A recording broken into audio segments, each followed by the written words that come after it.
রূপানগর নামে একটি শান্তশিষ্ট গ্রাম ছিল। গ্রামের মাঝ দিয়ে রয়ে গেছে একটি ছোট নদী।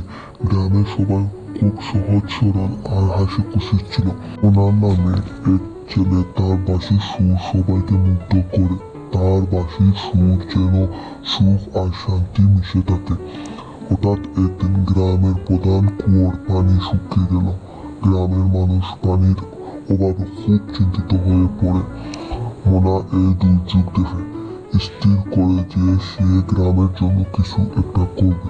সে তার বন্ধু বান্ধব নিয়ে নদীর তীরে চলে গেল। তাদের মাথায় একটি বুদ্ধি আসে যে তাদের নদী থেকে পানি নিয়ে তাদের কুয়োতে আবার ছাড়বে। তাই তারা এসব করার জন্য গ্রামবাসীকে ডাকে।